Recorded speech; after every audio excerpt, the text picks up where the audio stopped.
예, 반갑습니다. 김준기입니다.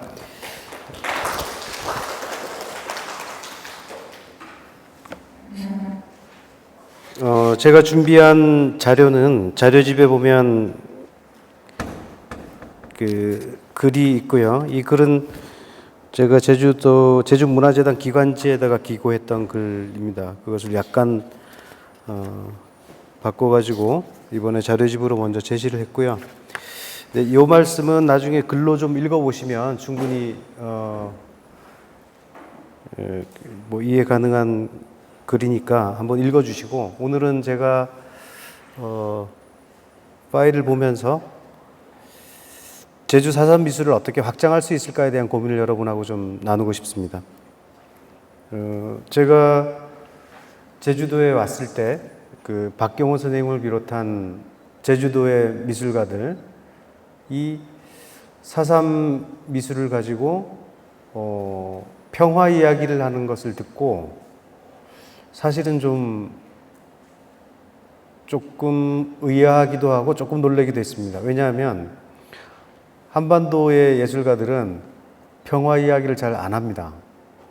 평화 이야기는 너무나 관념적이거나 추상적이거나 또는 우리의 예술가들의 고민, 아니면 또 일반인들의 삶, 이런 것과는 좀 거리가 먼, 또는 예술적인 아젠다로 채택하기에 좀 너무 큰 얘기일 것이다 라고 하는 선입견이 있는 것 같습니다.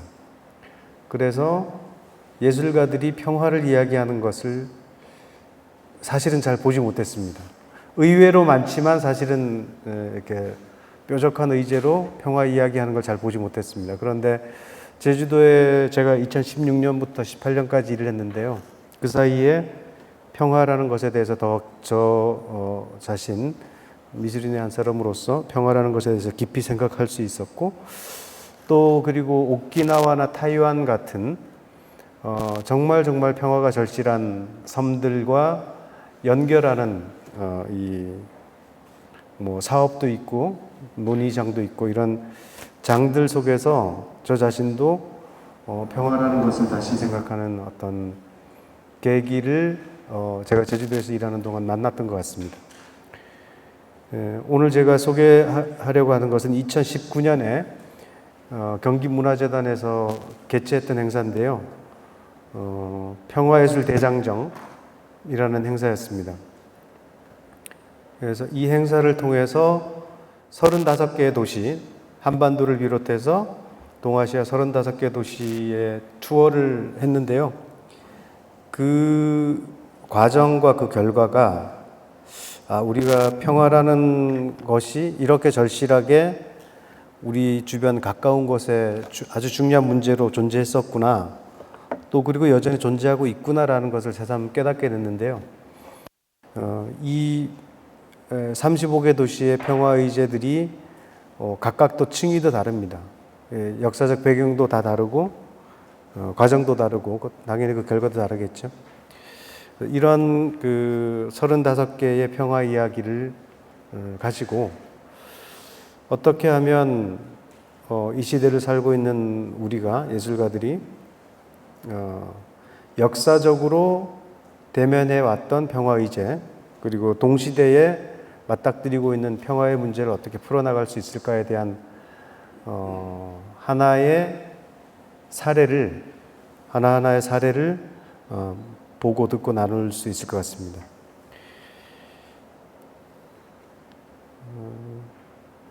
19년 여름부터 가을까지 경기문화재단 주최 행사로 열렸었고요. DMZ라는 것은 여러분 다 아시다시피 이제 비무장지대지 않습니까? 무장을 하지 않고 있다라는 것은 그만큼 그 무장을 하고 있는 두 세력 사이에 완충지대가 필요하다는 얘기가 되겠습니다. 그래서 북한과 남한 사이에 남방 2km, 북방 2km에서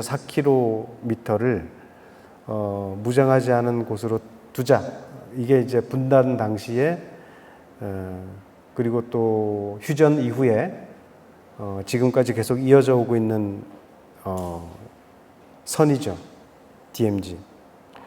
참고로 경기도 김포 지역에 가면 DMZ가 없습니다. 인천에도 DMZ가 없습니다. 왜냐하면 물에다가 무장을 할 수 없으니까 한강, 서해 이쪽에는 비무장지대를 따로 두지 않고요. 그냥 프리존이라고 부르더군요. 프리존. 그래서 자유항행구역이라고 합니다. 말로는 이제 자유롭게 항행할 수 있는 구역이다라고 하는데 왔다 갔다 할 수 없죠. 김포와 인천, 강화도 이쪽 지역. 그래서 인지적으로는 뭐 DMZ를 그냥 인천에 속해 있는 강화도 또 한강 이쪽까지 다 포함해서 비무장지대라고 부를 수 있을 것 같습니다.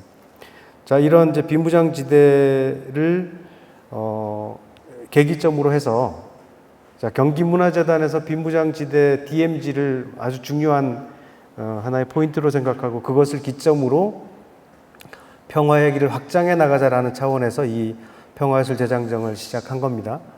그러니까 한반도 허리에 존재하는 비무장지대는 지정학적으로 그곳에만 존재하는 게 아니라 사실은 그 지정학적 장소의 북쪽, 남쪽, 서쪽으로 쭉 이어서 뻗어져 있다. 따라서 그 지정학적 DMZ를 어떻게 인지적으로 확장해 나갈 수 있을 것인가가 하나의 과제였습니다. 출발점이었고요. 그런 점에서 이미 도울 김용옥 선생 같은 분은 중국에서 국민당과 공산당이 국공내전 상태로 들어갔을 때, 그러니까 45년 일본의 패전 이후에 혼란기가 있었지 않습니까? 그 혼란기에 국공내전으로 들어가는 모습을 보면서 직감적으로 그 독립운동 하시던 분들이 남한과 북한이 분단될 수밖에 없겠구나. 그러니까 해방 이전에 이미 그런 분단의 예감 같은 것을 가지고 있었다고 하거든요. 그 정도로 한반도의 분단 문제는 한반도만의 문제가 아니고 주변국들의 영향을 많이 받죠.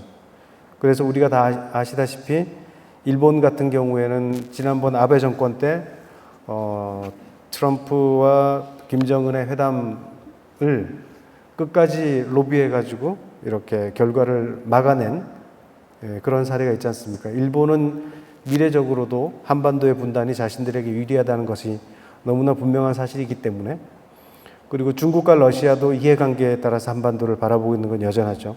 미국 뭐 두말할 나위 없고요. 그런 차원에서 한반도 허리에 존재하는 DMZ의 라인은 지정학적인 선을 넘어선다. 인지적으로 동아시아 전체로 연장된다. 이런 이야기를 펼치기 위해서 평화예술 재장정을 시작한 겁니다. 첫 번째로 찾아간 곳은 청주였습니다.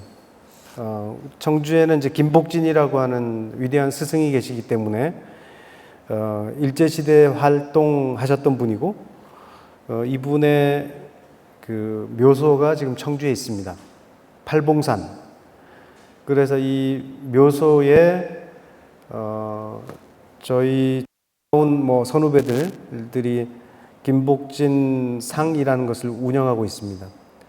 그래서 8월 18일 기일날 항상 이제 그곳을 참묘하고 나는데 마침 날짜가 겹쳐가지고 참묘를 하고,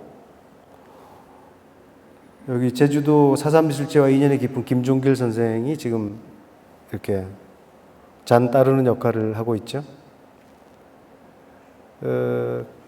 그러고 나서 이제 청주의 작가들하고 세미나를 열었습니다.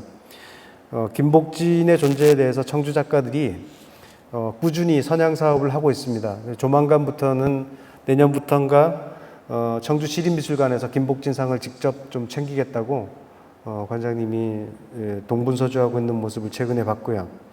그래서 여러분들이 혹시 김복진이라는 작가를 잘 모르시는 분도 있을 겁니다. 한국 최초의 근대 조각가라고 하고요. 그 다음에 카프라고 하는 예술운동 조직의 맹원이었고, 그 다음에 조선공산당 경기도당 위원장. 그러니까 경기도당이면 지금 서울까지 다 포괄하고 있는 것이어서 상당히 영향력이 있는 정치 활동의 리더였다는 거죠. 그래서 그 빨치산 대장인 이현상 있죠.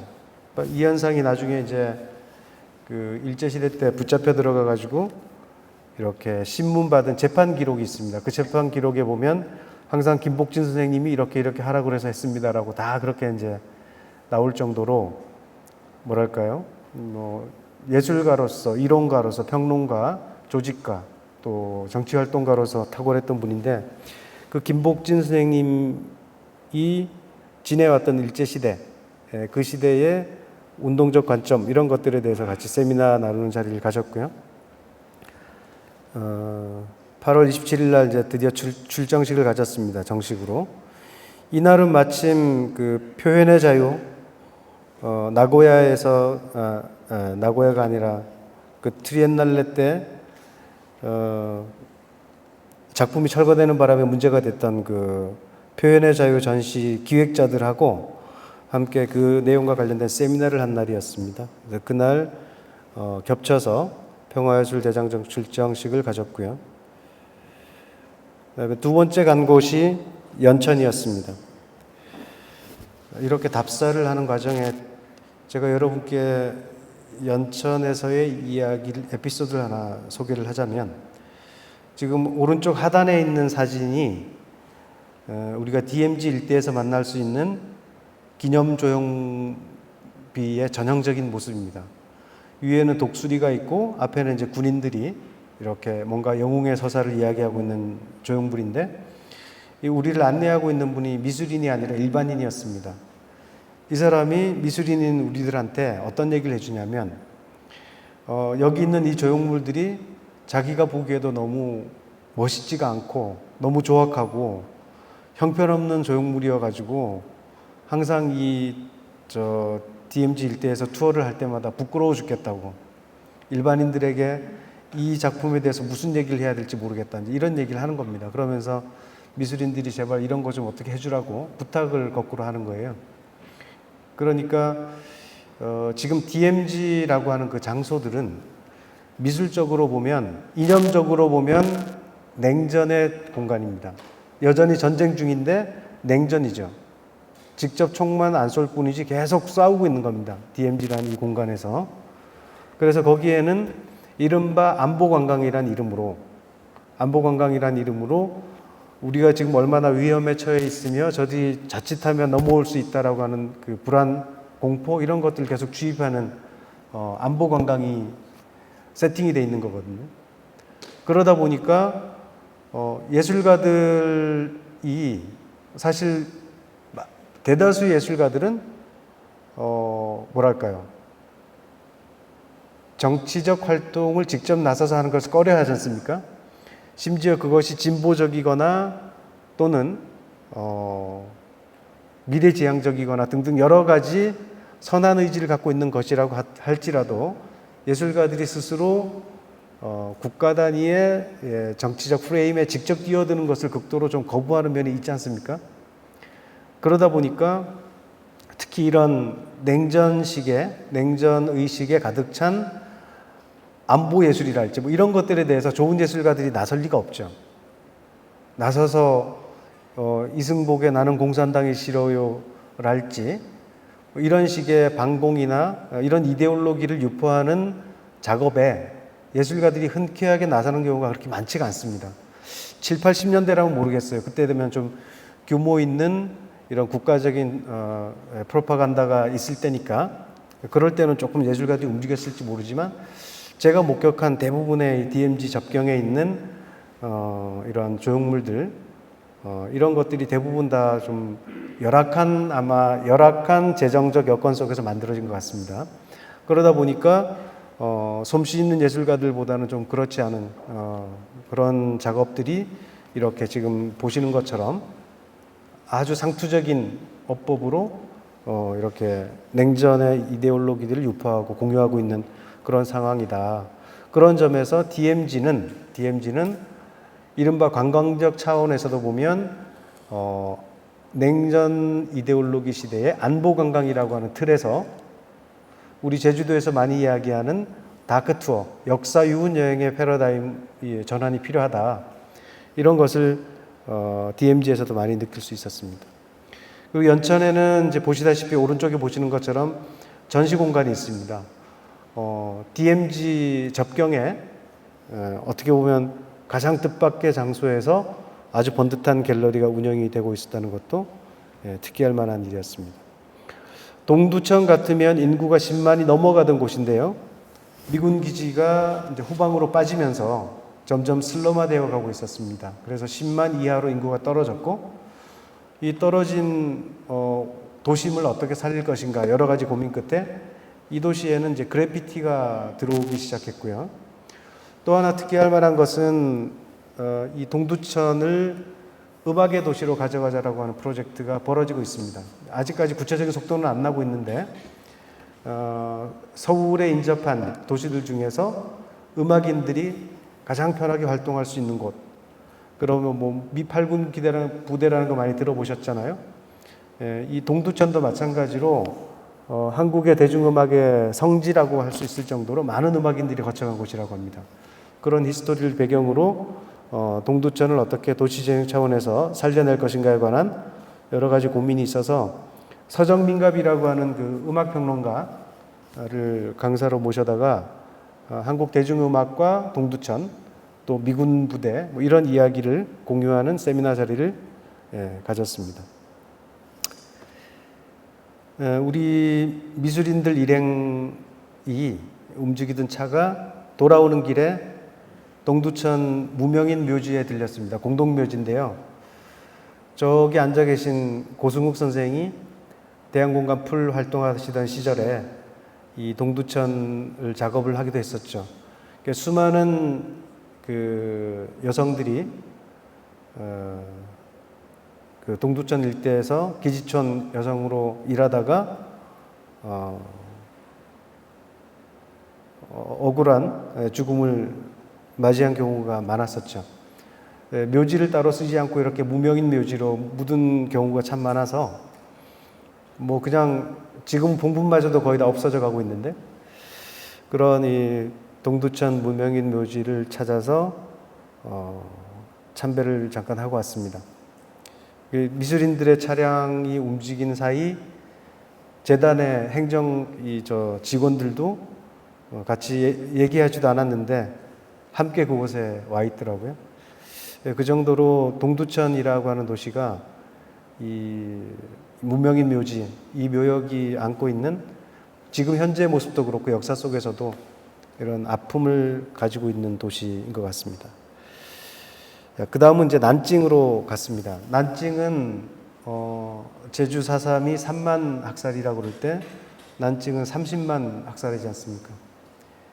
그 알뜨르 비행장이 이 난징 대학살 폭격의 기착지로 쓰였다는 인연으로 알뜨르 지역에서 해마다 12월인가요?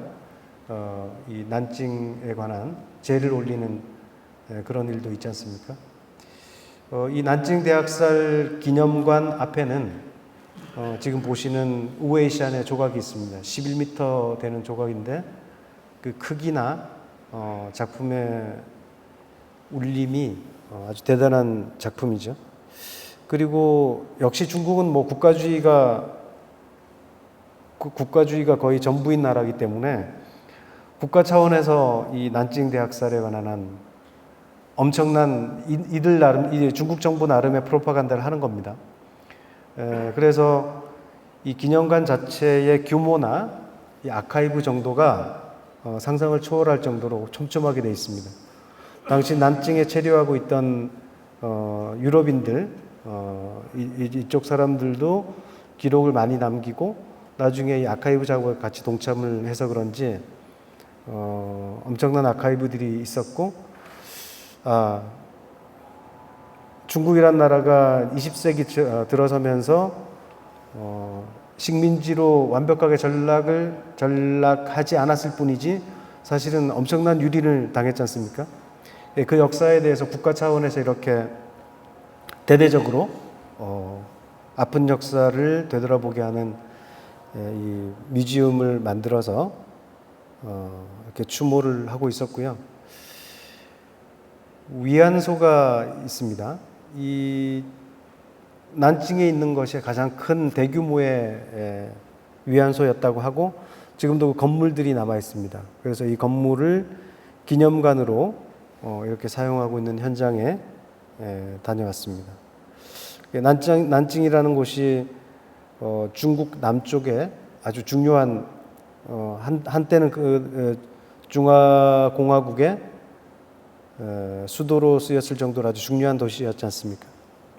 그런 곳에 일본군 성노의 기지가 있었다는 것이 역사적으로 그대로 남아 있는 겁니다.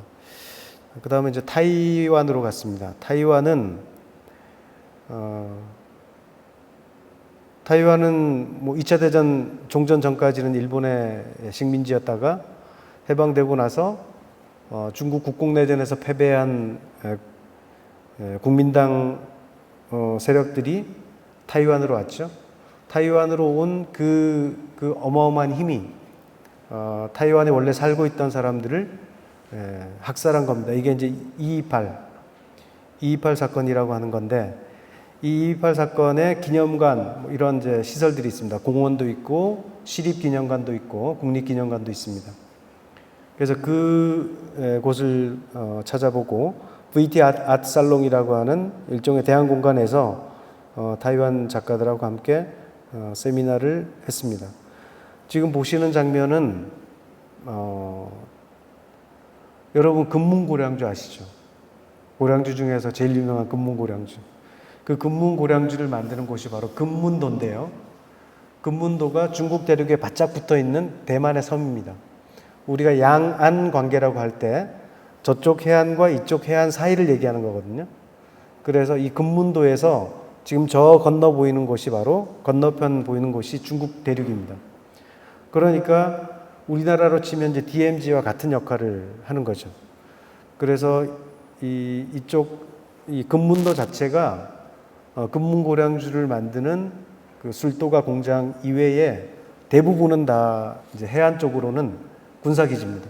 그 군사기지들이 지금도 그대로 남아 있고요.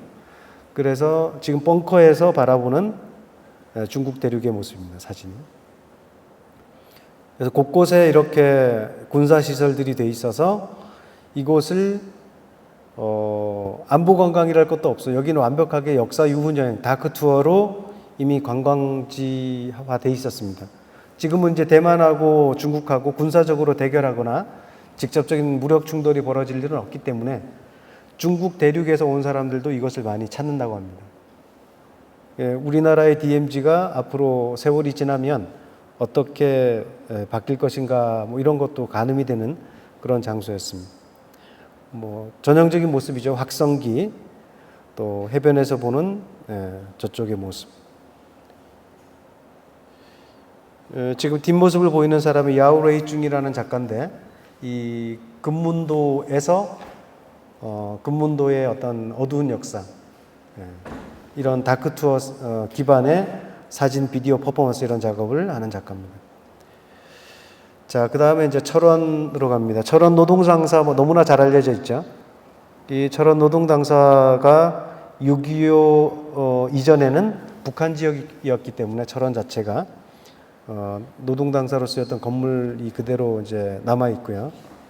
철원 평야도 마찬가지입니다. 당시에 북한 지역이었고, 아마 우리가 잘 아는 화가 박수근 선생님도 이쪽 지역에 있으면서 원래는 이북 지역에서 활동하던 분입니다. 근데 뜻하지 않게 지금 이제 월남 작가가 돼 있는 거죠. 이중섭이나 박수근이나 다 따지고 보면 월남 작가인 겁니다. 철원 지역에 활동하고 있는 예술가들이 있습니다. 이 예술가들하고 만나서 접경 지역은 어떻게 이 땅에 대해서, 풍경에 대해서, 또 분단에 대해서 생각하고 일상을 보내고 예술가로서 활동하고 있는가, 이런 이야기들을 함께 나눴고요. 지금 보시는 작품은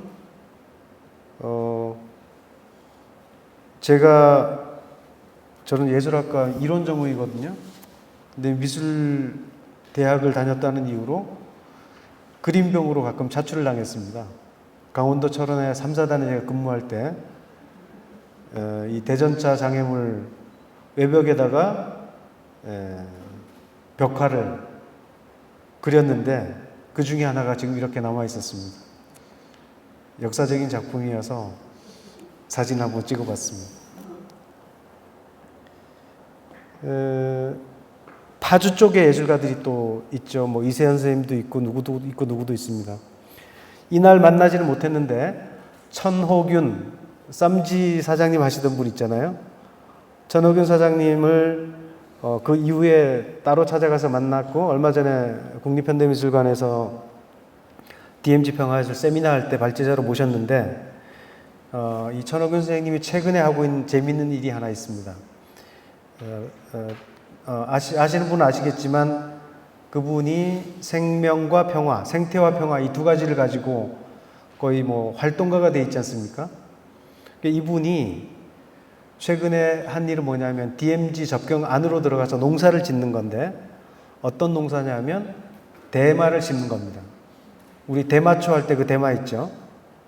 그 대마를 심는 농사를 허락을 받고 농사를 짓는데, 왜 대마냐 하면 대마가 단기간에 성장을 제일 빠르게 하는 식물이랍니다.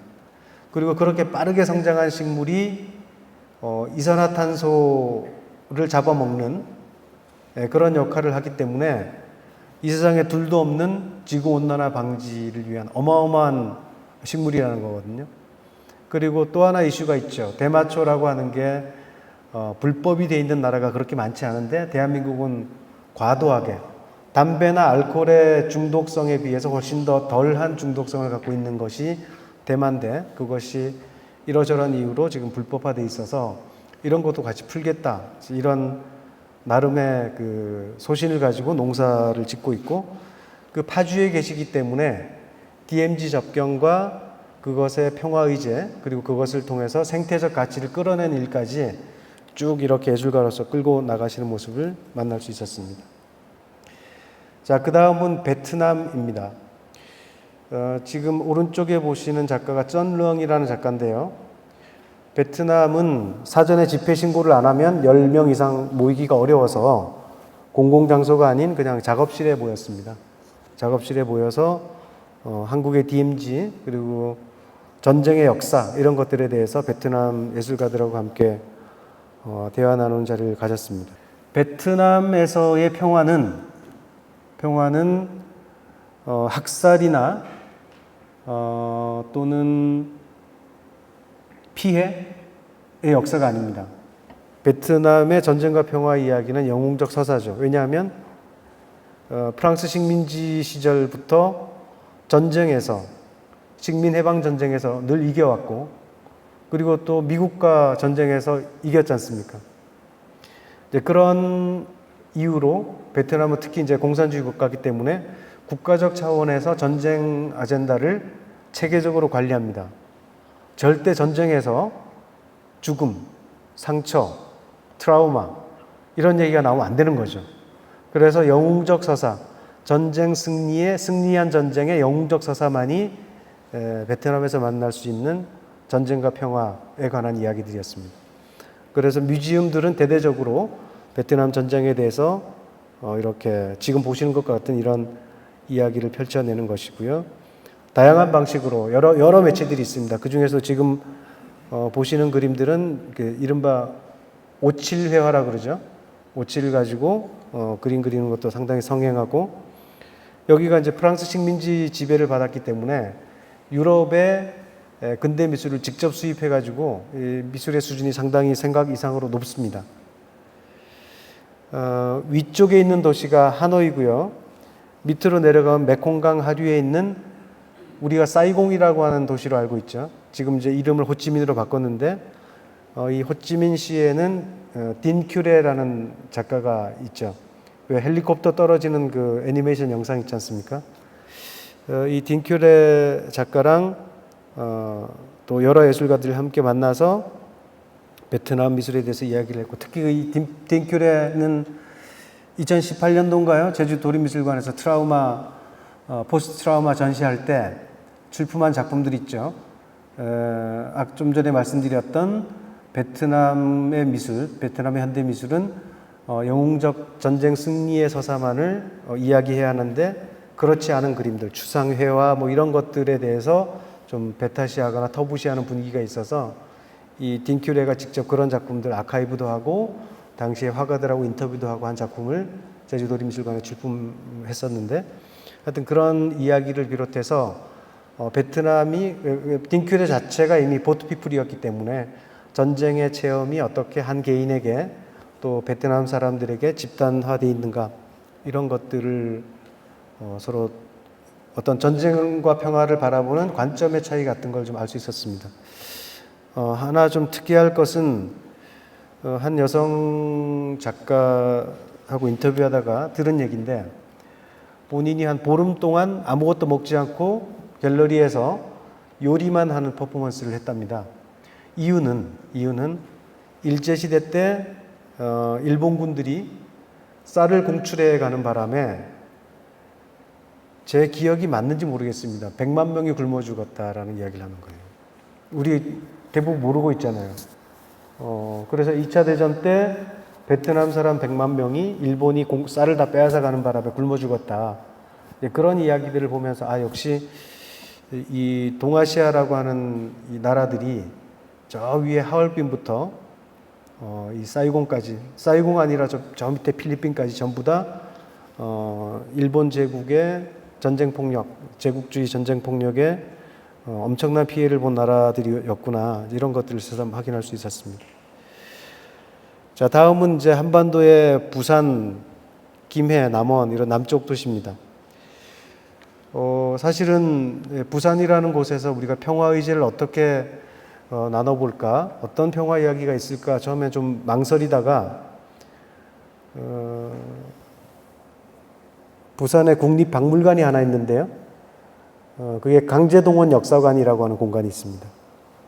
그곳에서 특히 이제 일본으로 징용 끌려간 많은 사람들이 있기 때문에 부산이라는 위치가 또 그렇게 돼서 선정된 것 같고요. 그곳에서 여러 가지 우리가 지금 이제 위안부 문제도 얘기하는데 위안부 문제뿐만 아니고 강제징용을 끌려간 수많은 사례들이 있기 때문에 강제징용에 대한 역사적 관심 이런 것들 우리가 좀 한번 상기해봐야 되겠다라는 새로운 깨달음, 정보를 좀 얻을 수 있었습니다. 지금 사진으로 보시는 장면은 뭐냐면 부마항쟁이라고 아시죠? 광주 항쟁이 있기 직전에 유신 정권의 내리막길을 직접적으로 만들어낸 것이 부마항쟁인데 부산과 마산의 이 부마항쟁인데 그것에 대해서 지금 아직까지 체계적인 아카이브가 돼 있지 않다고 합니다. 그래서 부산의 예술가들이 이 부마항쟁에 관한 아카이브를 만들고 또 그것을 기념하는 기억하는 작품 전시를 하고 있었습니다. 그 전시장을 방문했을 때 사진이고요. 또 김해를 거쳐서 남원 실상사를 방문했습니다. 지금 보시는 사진의 제일 가운데 앉아 계신 스님이 도법 스님인데요. 이분이 이미 90년대부터 지리산 생명평화운동이라고 하는 것을 해오고 계십니다. 우리가 보통 평화를 전쟁과 평화라고 해서 전쟁이 없는 세상, 전쟁 폭력으로부터 안전한 세상, 이것을 평화로운 세상이라고 생각하기가 쉽죠. 왜냐하면 가장 강력한 평화의 적은 전쟁이니까요. 그런데 이 도법 스님의 생각은 전쟁과 같은 직접적이고 구체적인 폭력이 큰 사건으로 가끔 발생하는데 사실은 일상적으로 우리 안에 폭력이 존재하고 있다. 그것은 사람과 사람 간의 문제이기도 하지만 이 우주에 존재하는 모든 생명들의 관계이기도 하다. 그래서 불가에서는 보통 모든 것은 다 연결되어 있다라고 하는 연기론을 하잖아요. 그래서 직접적인 원인이 되는 원과 간접적인 인이 되는 인과 연 이렇게 되죠. 그래서 인과 연이 묶여가지고 관계들이 만들어지는데 그럴 때 이 세상의 모든 것은 연결되어 있지 않은 것이 없다. 모든 것은 다 연결되어 있다. 이런 연기론적 관점에서 무생명이 다 평화롭게 살 수 있어야 그것이 진정한 평화다. 이런 얘기를 하시는데 이걸 그냥 구체적인 설법 말씀으로만 하시는 게 아니라 그야말로 생명평화 운동을 합니다. 그래서 지리산 자락에 묻어있는 우리 빨치산 그러면 뭐랄까요, 좀 약간의 낭만 코드도 있고 역사에 대한 이런 로맨틱한 이런 이야기도 좀 들어있지만 사실은 지리산의 주민들에게 전쟁이란 어떤 것이었는가, 그래서 마을로 간 전쟁 이런 이야기도 끄집어내면서 구체적으로 생활 공동체 안에서 삶의 터전 안에서 전쟁 폭력이 어떻게 역사적으로 존재했고, 그리고 지금 우리가 사는 모습은 얼마나 생명의 안전과 평화를 갈구하고 그것을 지키기 위해서 노력하고 있는가, 이런 이야기를 꾸준히 해오시는 분입니다. 지리산 실상사를 거점으로 하고 있고요. 그래서 그런저런 말씀들을 예수님들이 함께 만나고 왔습니다. 이 평화예술 대장정 중에서 제일 힘들었던 코스가 바로 이 제주, 광주, 여순 코스였습니다.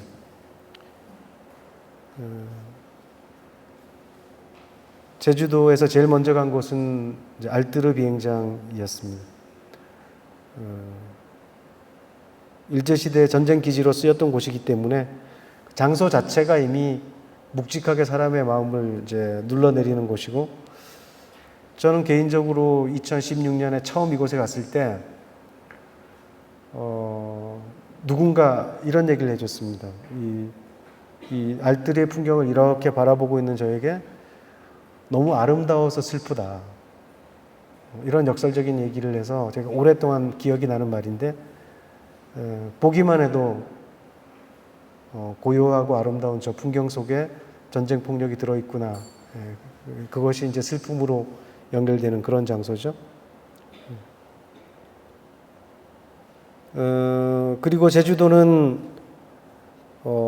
아까 제가 모두에 말씀드렸지만 대한민국에 존재하는 그 어느 도시보다, 어느 지역보다 평화라는 말을 자연스럽게 사람들의 의식과 감정 속에, 그리고 예술가들도 평화라는 것을 그냥 막연한 문제가 아니라 구체적인 우리의 역사의 문제로, 그리고 강정 같은 이슈에서는 현실의 문제로 이렇게 받아들이는 곳이죠. 지금 보시는 사진은 동아시아 평화예술 프로젝트 전시 개막 때의 장면이죠.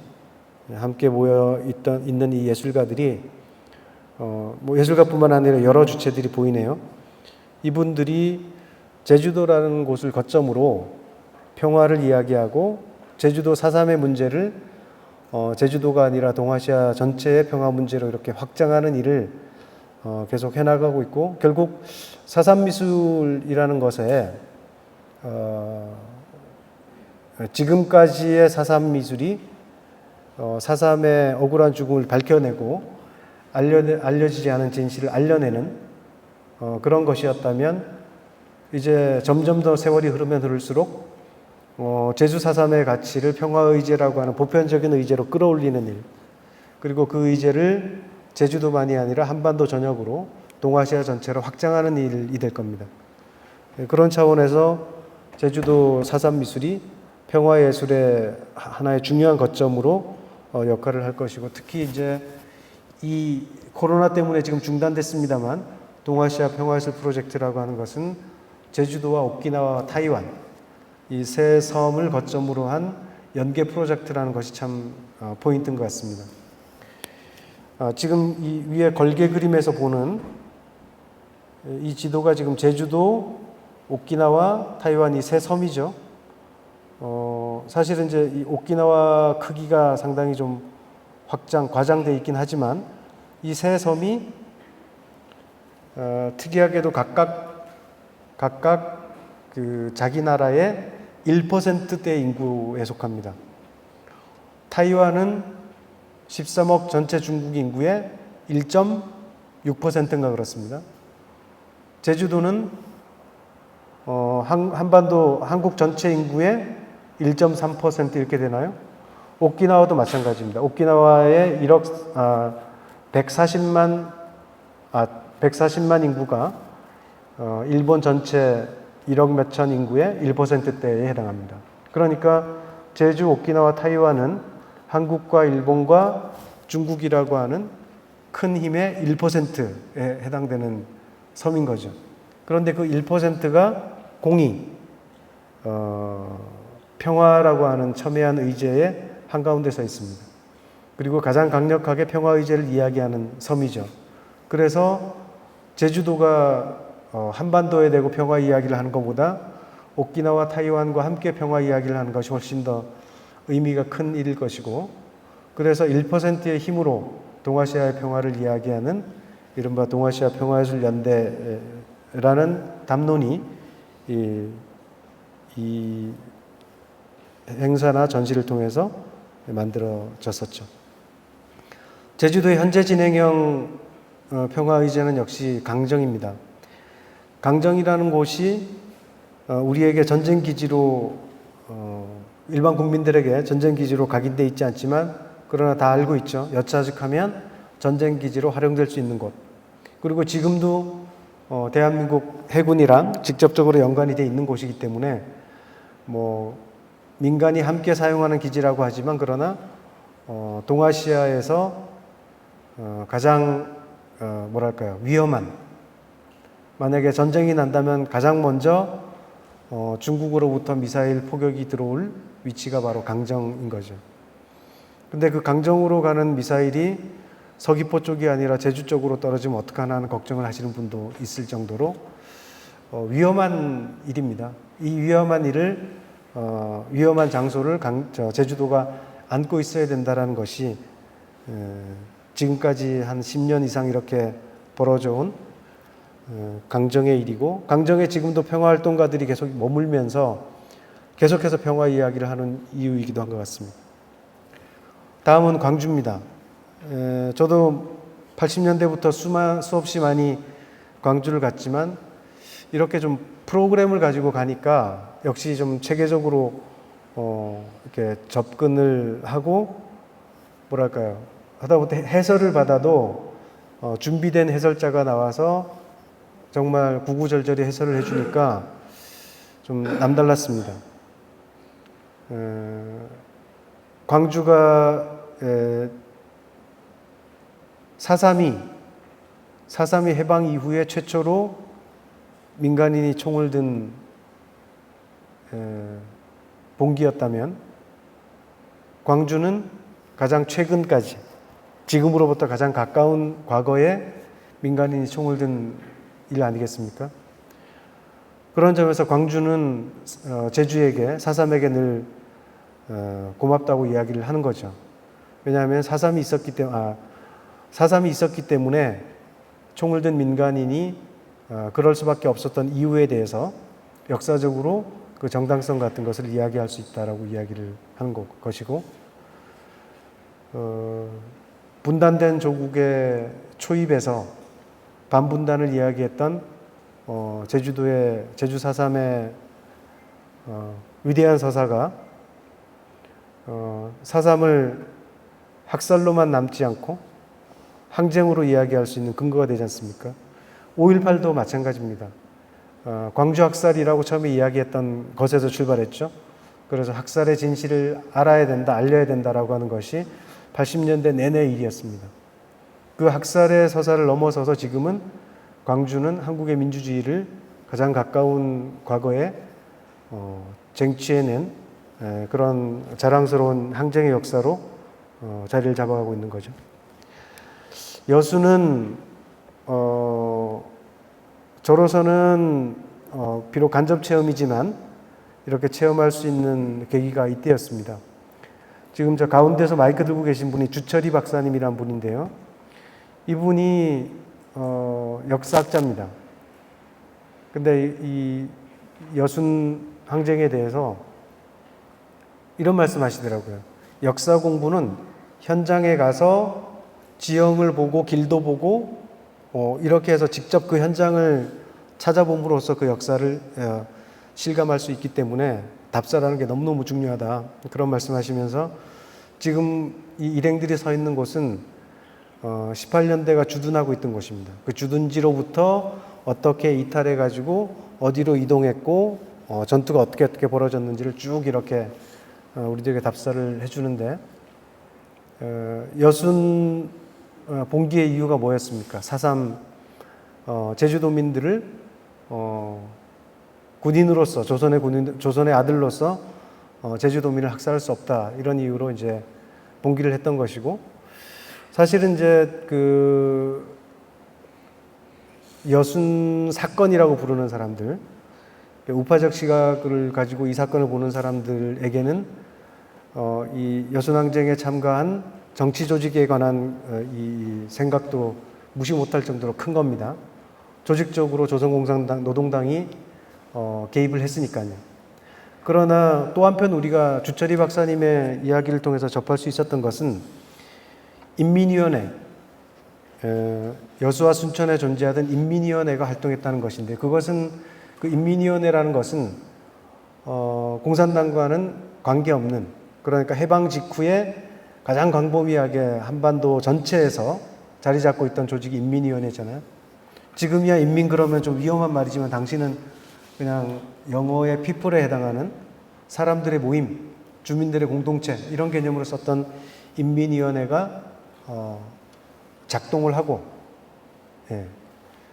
그리고 그 인민위원회 활동이 정치적인 이데올로기가 아니라 그 공동체의 살림살이, 정의로움, 공정함, 그 다음에 해방된 조국의 공동체의 모습 이런 것들을 구현해내는데 그야말로 자치 그 자체였던 거죠. 그러나 그 모든 것이 다 이제 정치적인 공세로 오랫동안 여수는 사건이다, 반란이다 이렇게 돼 있었던 거죠. 그것에 대해서 오늘 이제 박근만 선생님이 저 여수에서 오셔서 나중에 이제 발표도 해주시겠지만 새삼 이 대한민국 근현대의 역사를 뭐랄까요, 단일한 사건들이 아니라 사건들의 연계나 연쇄를 통해서 파악하는 것이 중요하다. 이걸 광주와 여순과 제주 이 세 지역의 답사를 통해서 다시 한번 확인할 수 있었습니다. 자, 평택과 화순인데요. 다음으로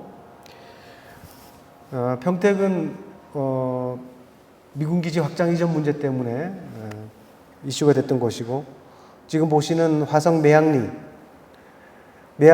그 폭격 훈련장이 있어가지고 이 주민들이 오랜 동안 싸움을 했고, 아마 전 세계에서 주민들의 항쟁을 통해서 미군 기지가 철수한 최초의 사례라고 합니다. 지금 보시는 포탄 이거를 다 전만규라고 하는 위원장을 비롯해서 주민들이 모아놓고, 이 모아놓은 포탄으로 이목상 선생님이 이렇게 이제 작업을 했고, 매양리는 그래서 전쟁 폭력으로부터 안전한 이 평화 세상을 상징하는 마을 공동체 이렇게 꾸준히 행정 쪽에서 그 다음에 마을 자치 차원에서 계속 움직이고 있는 곳이죠. 대출이 이건 마을에 남아 있는 대출이 평화예술운동 당시에 그 기록물들이 그대로 창고에 있습니다. 캠프 험브리즈라고는 이제 어마어마한 기지가 지금 존재하고, 또 이주해간 마을의 주민들은 당시 평화예술운동의 증거물들을 그대로 다 가지고 있습니다. 뒤에 보이시는 모짜리 들고 있는 농부가 이종구 선생님이 그린 그림이고요. 다 작품들이 그대로 다 남아 있습니다. 다음은 하얼빈 만주 쪽인데요. 끊어진 다리하고 이어진 다리 있는 곳이 단동이라는 도시입니다. 저 너머가 북한이죠. 그리고 중국은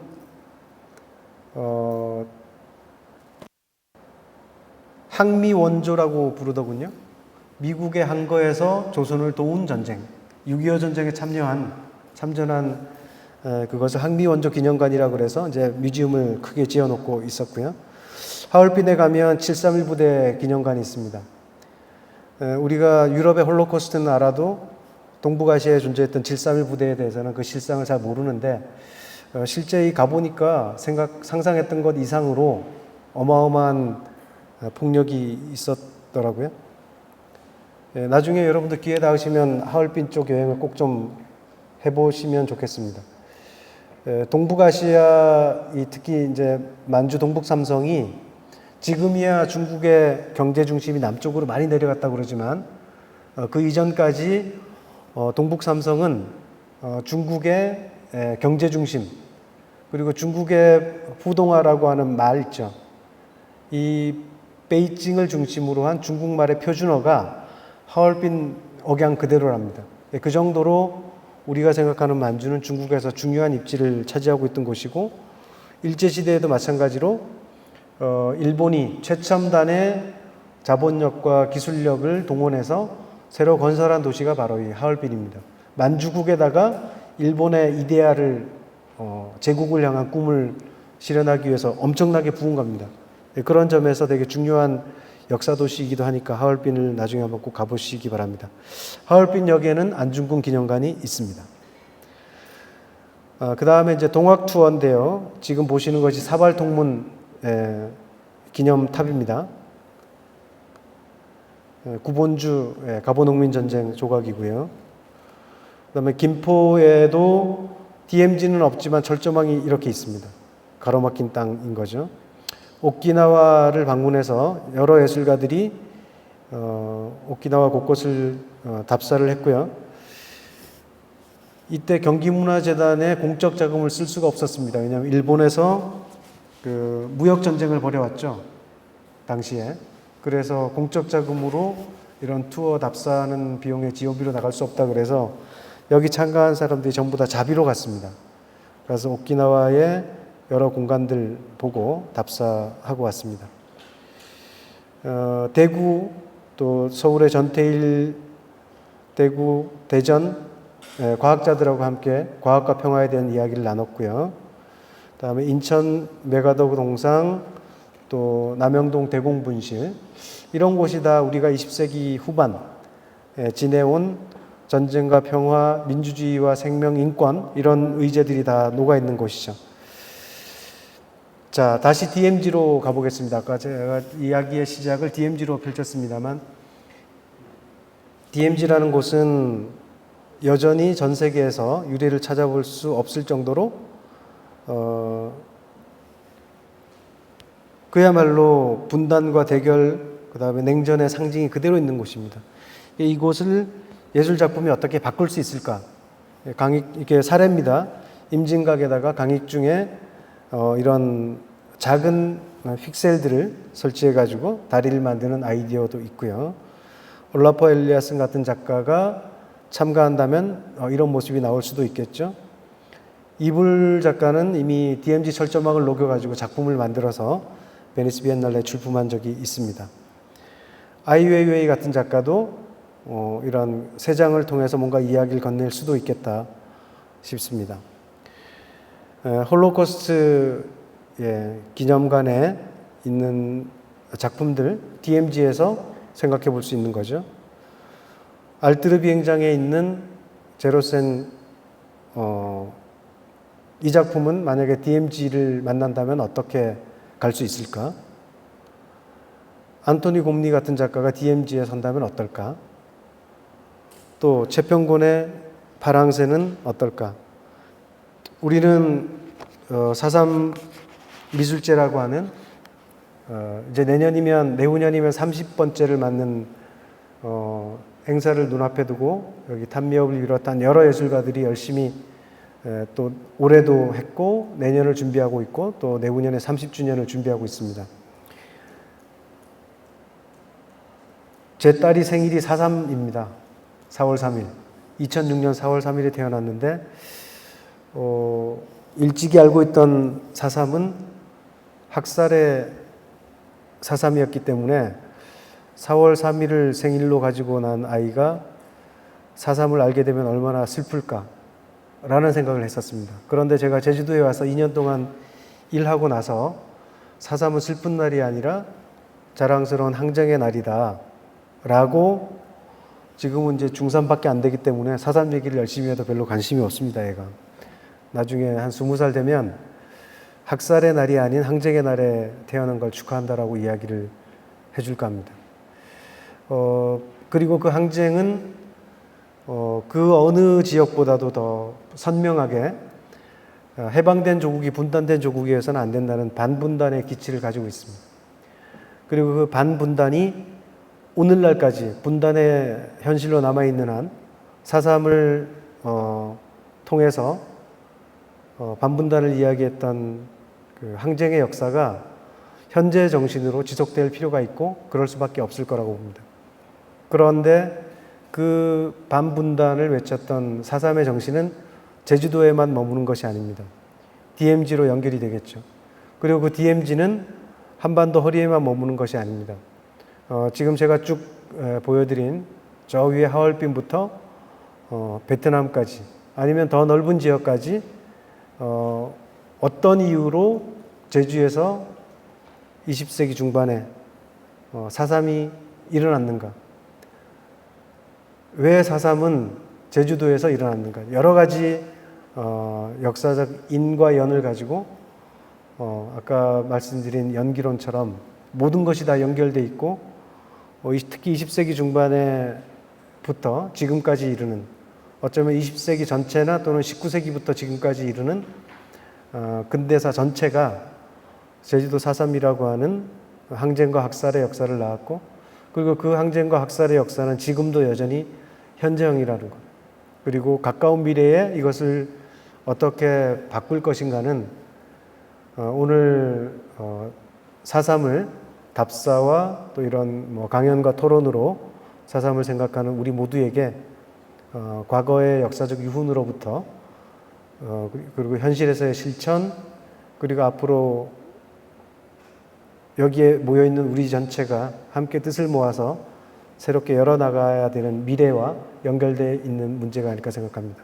제 말씀 여기서 마치겠습니다. 감사합니다.